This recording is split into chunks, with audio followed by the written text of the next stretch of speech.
My name is Liz Atkin and I'm a visual artist based in London. I make artwork about dermatillomania, which is compulsive skin picking, and anxiety. And my artwork has become a real tool for my recovery.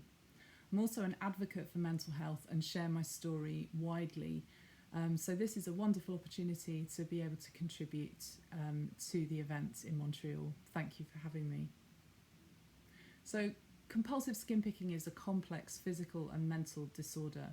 It's part of the OCD spectrum and it's known as a body-focused repetitive behaviour. It's in the same family of conditions as trichotillomania, which is a compulsive hair-pulling disorder.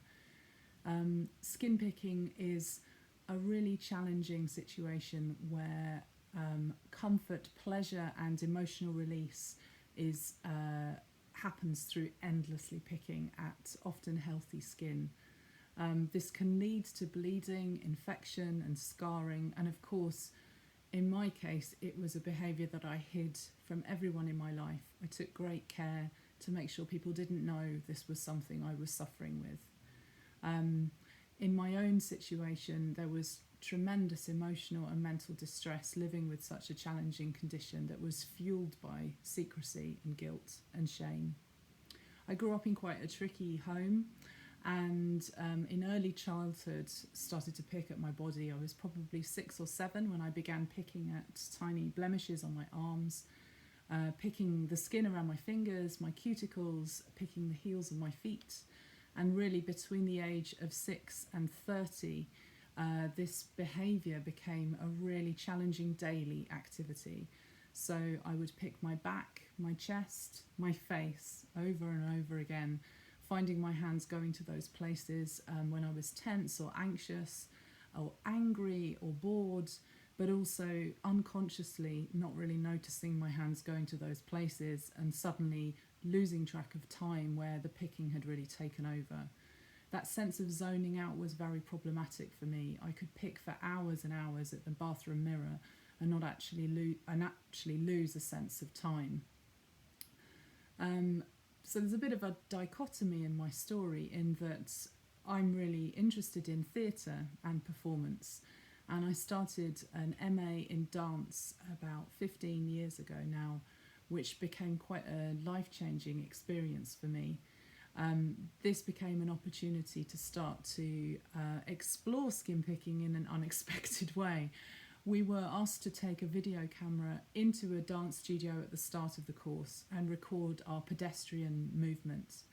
And this activity struck me with fear because what they were asking us to look at were moments where we were bored or sitting or standing, the way our body would move organically and naturally, our own movement patterns.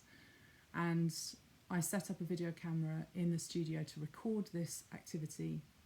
As I stepped back with record happening, my hands went up to my face and I began picking at wounds on my face as I was trying to work out what to do.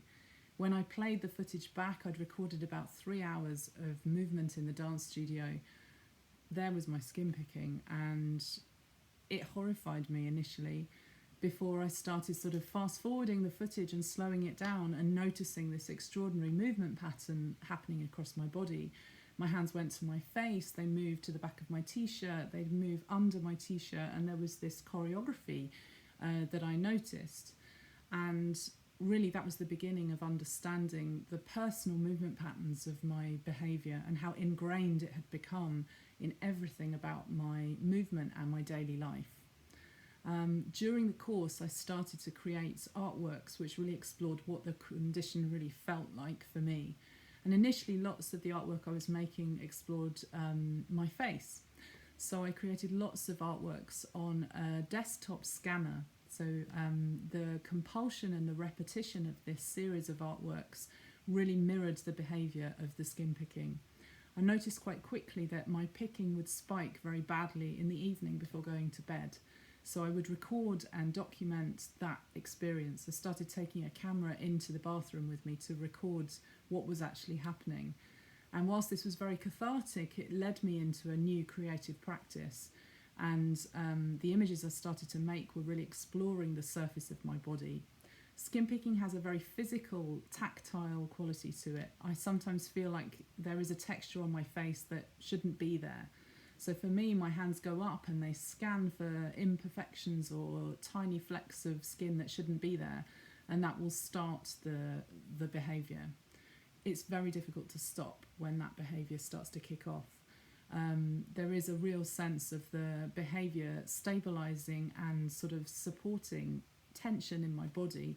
So the payoff would be that I'd lose track of time and feel a lot better, and then once I'd stop picking, have horrendous guilt and shame. So I started to really learn how this behaviour was functioning. This leads me to some of the work I've created more recently, where the behaviour is really exploring some of the sensory triggers that are behind the condition. So a texture or a scent or a sound or a smell can make me want to pick. It can be a very intense experience. Sometimes it's a thought that I'll have. There's a kind of cognitive process there where I'll think I need to pick that, and my thought processes make me want to go to the bathroom to start the activity. Sometimes it is to do with my emotional state, so anxiety, depression, anger, tension, those sorts of emotions can really bring the behaviour on. And sometimes it's the movement itself, so there are definitely postures and tactile senses that are really engaged in this behaviour. So the other thing that I find is very challenging is the kind of situation that I might be in. So it might be that I'm in a bathroom where the lighting is particularly strong, which makes me notice blemishes on my body I want to pick. So once I'd identified all of those things, I started to find art could intervene in all of those situations. Lots of the artwork I made to start with really explored the movement and the motion of the skin picking. So there are some dance films that I'm including with this footage to show you that. Texture and transformation of my own face became a real key player in transforming my feelings around this condition and reimagining them. And then a few years ago I had quite a challenging mental health breakdown. I was getting very sick and didn't really know. And I had an accident at home where I fell down the stairs. I was very bruised and shaken. It was quite a strange thing. I just felt like my thoughts were very busy and I'd missed a step, or my concentration was very distressed, I guess. And the next day I got up and went to work as if nothing had happened and felt very unwell. Had a kind of out-of-body experience at my desk where I remember looking down at my keyboard and not really identifying my hands. I now know that's a dissociative state connected to severe depression. And I went and bought sandwiches in a local supermarket in my lunch break and ended up on the floor of the supermarket. I thought I was having a heart attack. Turns out it was the first of many panic attacks. And I saw a doctor the same day. I was signed off work, and more than 10 months of sick leave followed where I couldn't really leave the house without having a panic attack. Public transport became a real problem, and most of my kind of professional life fell away. So I was really struggling at this point, probably the darkest point of my life. I'd actually made a connection with the artwork that I'd started to create with the Bethlehem Gallery. That's the oldest psychiatric hospital in the world, and they're based quite near to me here in South London. And during this period of sick leave, they actually invited me to create some artwork. So the series of images that I created were commissioned for the Anxiety Festival. Something very serendipitous about being asked to do that at the point where I had the most challenging experience of anxiety and depression. And a friend bought me a box of charcoal while I was recovering, which turned out to be a very serendipitous second part to my story. So I wasn't really drawing before that moment. And as you can see from my studio, drawing is a huge part of my daily practice now as an artist. And initially I was drawing in little sketchbooks, and as my recovery was taking place, I quit my full-time job and decided to do some different kind of work that would be more appropriate for my well-being. And I got a job teaching art to very young children in North London, and I live in South London, so I was doing a commute every day. The commute was very challenging, and I was having panic attacks on public transport, which prompted me to put charcoal and a notebook in my bag one day And I managed to do the journey to North London, an hour and a half, without a panic attack. It was a revelation that the act of drawing occupied me almost immediately, settled my thoughts, helped me focus, and I was able to complete the journey without any problems. And on one of these journeys and these commutes to work, I ran out of sketchbook and I felt a panic attack rising. Split-second decision, I looked to the seat beside me and realised there was a newspaper, a discarded free newspaper on the seat, and I picked it up and I drew over an advert. That split-second decision became something very significant in my life, and a graffiti drawing which I shared on social media triggered a lot of interest. People were very surprised by this kind of energetic, dark drawing that I'd done over the top of an advert. And on the way home from that experience, I carried on picking up newspapers deliberately and drawing on them. This turned into my compulsive charcoal series. So I would actively pick up newspapers and draw on them, and began these conversations with passengers. People were intrigued and people are nosy. So I started having these dialogues with passengers, people asking me, why are you drawing? What are you doing? And I would tell them I'm drawing because I'm managing anxiety and stopping myself from having a panic attack. And this is also stopping me from picking my hands badly. I have a skin picking disorder. So those moments of honesty became very powerful. So I started carrying a postcard to explain to more passengers that were encountering this strange drawing performance. And it became a way to advocate for mental illness and mental health, a way of keeping healthy every day by giving away and creating free drawings. It led to all kinds of adventures. So not only was I doing this in London, I was invited to do it in different cities. So I took part in the Singapore Fringe Festival, creating drawings and giving them away over 2 weeks. Gave away about 400 drawings. And I've done this in San Francisco and Los Angeles. I took a journey there giving drawings all the way to San Francisco.